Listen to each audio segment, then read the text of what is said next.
Bismillahirrahmanirrahim. Elhamdülillahi Rabbil alemin. Vessalatu vesselamu ala eşrafil mursalin. Ve ala alihi ve ashabihi ecma'in. Amma ba'd. Esselamu aleyküm ve rahmetullahi teala ve berekatuh. Tazkiyatun nafs darslarimizdan birodarlar rostgo'ylik manzilatini o'qiyotgan edik. Rostgo'ylik tili. Til nimani gapiradi? Haqnimi yoki botilnimi? Dunyonimi, oxiratnimi? Allohnimi yoki shaytonning gapinimi? Axloqnimi yoki shahvatnimi? Allohni rozi qiladigan so'znimi yoki shaytonning so'zinimi? Yolg'onning tili. U qanaqa bo'ladi? Yolg'onning tili shaytonning xizmatida turadi. Oxiratdan behojat qilib, dunyoni chiroyli qilib ko'rsatadi. Gunoh, ma'siyatlarni ziynatlaydi. Ma'siyat yo'llariga boshlaydi. Shahvatlarga berilishga chaqiradi. Mana shu yolg'onning tili bo'ladi.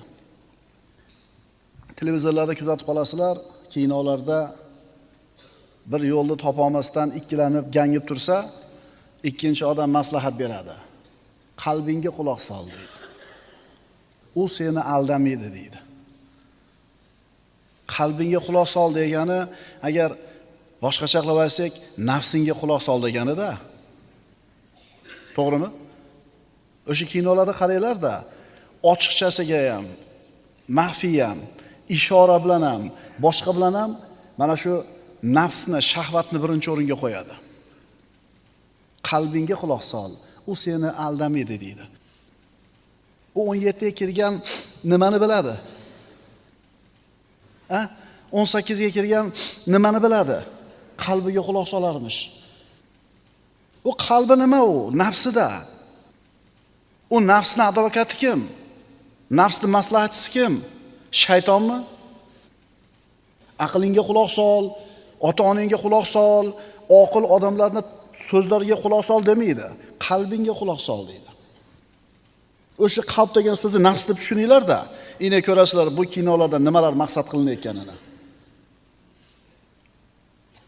Nafs 3 xil bo'ladi. Qanaqa edi?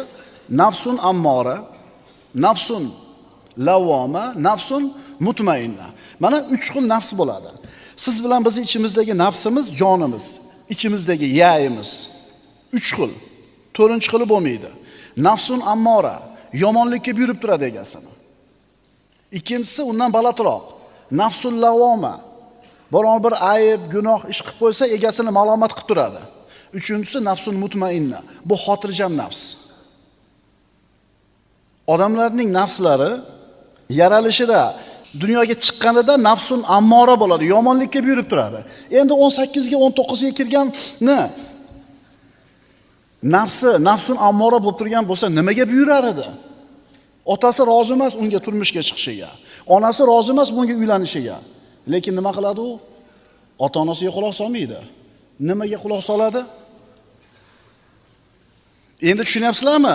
Bizi bolalarimiz ertalabdan kechgacha qanaqa kino ko'ryapti, qanaqa qo'shiq eshityapti, qanaqa ideologiya bo'ladi miyasiga quyilyapti. Qalbiga quloq solmish. Ustozing bormi? Ha, ustozingga quloq sol. Ota-onang bormi? Ota-onangning gapiga quloq sol. Doim ota-ona nohaq bo'lib chiqadi kinolarda keyin. Bilasizmi? Ota-ona doim nohaq bo'lib chiqadi. Har qanaqa kinoda orqasida bir g'oyasi bo'ladi-da, oxirida. O'sha xulosa qilinadi. 70 ga, 60 ga kirgan ota-onalar ahmoq, hech narsaga aqli yetmabdi. Bular nima qilar ekan hamma yo'qda? O'zlari bilarmish. Demak, til yo rostgo'ylikni gapiradi, til rostgo'y bo'ladi yoki kazzob bo'ladi. O'g'limni falon davlatga yubormoqchiman, til o'rganib kelsin. Ha, xo'p, yubor. Borib shular bilan 1-2 yil birga yashaydi. Ularni yurish-turishi, urf-odatiga odatlanadi. 2 yil yurgandan keyin, 3 yil yurgandan keyin o'shlarni bittasiga aylanib keladi-da. To'g'ri, shu 3 yilda bolang til o'rganib keldi, lekin dinini yo'qotib keldi. Qizinga soch keldi, xaridor bo'lgan oila o'ziga to'q, topish zo'r oila ekan, faqat din yo'q ekan. Namoz o'qimas ekan hech kim. Shariat bilan hech kim ishi yo'q ekan oilada. Hech narsa emas. Muhimi, qizimiz qanaqa yashaydi? To'kin sochin yashaydi. Bo'laveradi. Mana shunday gapirayotgan ota, bu otaning tili yolg'onchining tili bo'ladi. Astagfirullah. Waj'alli lisana sidqin fil akhirin. Ya'ni men uchun keyin kelguvchi kishilar orasida rost maqtovlar qilgin. Ibrohim alayhisolamning duosi. 4-oyat. Astagfirullah. Va bashiril ladina amanu anna lahum qadama sidqin 'inda robbihim. Alloh taolo Yunus surasida shunday marhamat qiladi. Astagfirullah. Va bashiril ladina amanu anna lahum qadama sidqin 'inda robbihim. Iymon keltirgan zotlarga esa ular uchun Parvardigorlari huzurida azaliy rostgo'ylik qadami, rost martaba borligi haqida xushxabar bering. Iymon keltirgan zotlarga nima bor ekan Parvardigorlarning huzurida? Rostgo'ylik qadami, rost martaba, qodamu sidq. Demak, oldimizda rostgo'ylik kirishi turibdi, rostgo'ylik chiqishi turibdi, rostgo'ylik tiri turibdi va rostgo'ylik qadami turibdi. 4 ta rostgo'ylik. Rostgo'ylik kirish, rostgo'ylik chiqish, rostgo'ylik tili, rostgo'ylik qadami. Qamar surasida Alloh taolo shunday deydi. Astagfirullah. Innal muttaqina fi jannatin va nahar fi maq'adi sidqin 'inda malikin muqtadir. Albatta taqvodor zotlar jannatlarda va daryolar ustida qodir podshoh huzuridagi rozi bo'lingan o'rinda bo'lurlar. Maq'adi sidq, rozi bo'lingan o'rin. Mana oldimizda 5 ta rostgo'ylik turibdi. Rostgo'ylik kirishi, rostgo'ylik chiqishi, rostgo'ylik tili, rostgo'ylik qadami va rostgo'ylik o'rni. Bu jannat.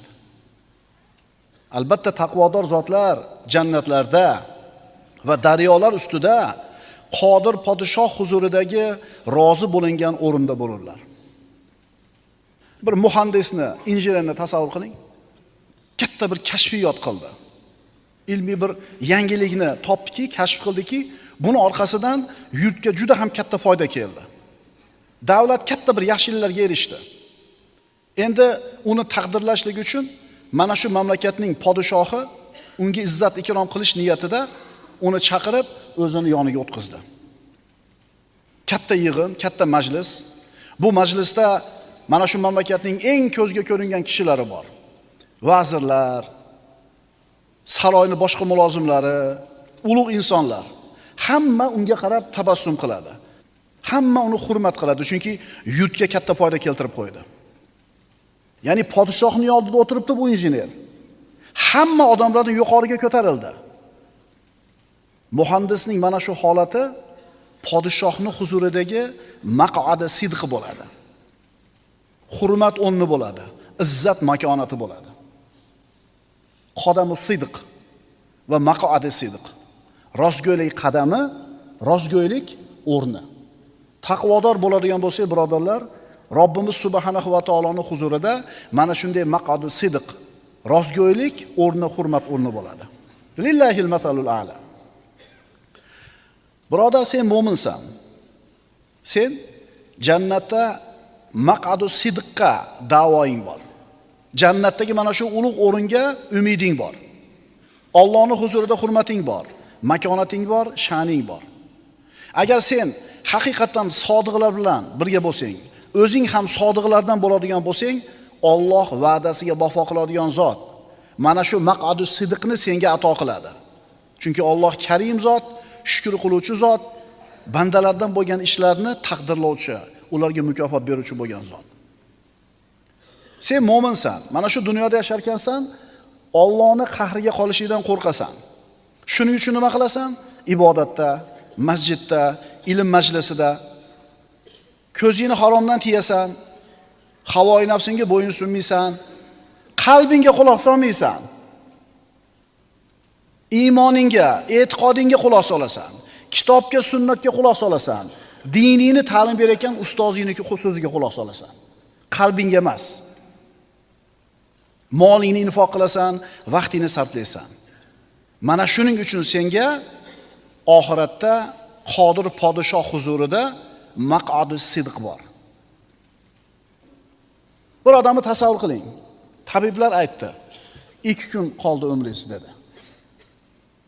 Shu qolgan 2 kunlik umrida u o'tirib o'ylanib, nimalarga quvonadi va nimalardan pushaymon yeydi. Iymon e'tiqoddan uzoq, qalbiga quloq solib yashagan bo'lsa, onon bilan o'chakishib, uni yo'q qilish bilan umri o'tgan bo'lsa, mononi mansabini olishiga shun tagiga suv qo'ygan bo'lsa, u bilan qirqishib, bu bilan talashib, u mashinani olaman, undan baland uy solaman deb yashagan bo'lsa, umrini mana shu narsaga sarf qilgani uchun qattiq pushaymon yeydi. Estikina umrim behuda narsalar bilan o'tibdi deydi. Endi nimaga quvonadi bu odam? Rostgo'ylardan, sodiqlardan bo'lgan bo'lsa, ibodat qilganiga xursand bo'ladi, xayrli ish qilganiga xursand bo'ladi. Qalbiga quloq solganiga emas, shariatiga quloq solganiga quvonadi. Shuning uchun unga Qodir podshoh huzurida rozi bo'lingan o'rin bor. Alloh taolo aytadi: "Limithli hada falyamalil amilun." Bas amal qilguvchilar mana shunday bangu baxt saodat uchun amal qilsin. Shu narsaga intilsin. Boshqa oyatda Astagfirullah, xitamuhu misk va fi zalika falyatanafasil mutanafisun. U mayning muhri mushk bo'lur. Bas bahslashuvchi kishilar mana shunday mangu ne'matga yetish yo'lida baslashsinlar. Agar birov bilan talashib, tortishib, kim o'zar qilmoqchi bo'lsangiz, musobaqa qilmoqchi bo'lsangiz, birov bilan bellashmoqchi bo'lsangiz, mana shunday ishlarda bellashing. Mana shu bellashish, mana shu baslashish birodarlar, eng oliy bellashish, baslashish bo'ladi. Jannat talabida bellashish, Allohning roziligiga yetish uchun bellashish, Allohning toatida bellashish. Mana shu bellashishni Alloh taolo yaxshi ko'radi. Demak, birodarlar, bizda 5 ta rostgo'ylik bo'ldi. Rostgo'ylik kirishi, rostgo'ylik chiqishi, rostgo'ylik qadami, rostgo'ylik tili hamda rostgo'ylik o'rni. U jannatdagi narsa. Qodamu sidq jannat deb tafsir qilingan. Qodamu sidq Muhammad alayhisalom deb tafsir qilingan. Qodamu sidq solih amallar deb tafsir qilingan. Alloh azza va jalla mana shu sodiqlik, siddiqlik martabasiga hammamizni yetishimizga tavfiq bergan bo'lsin. Aqulu qawli hada. Vassalomu alaykum va rahmatullohi ta'ala va barakatuh.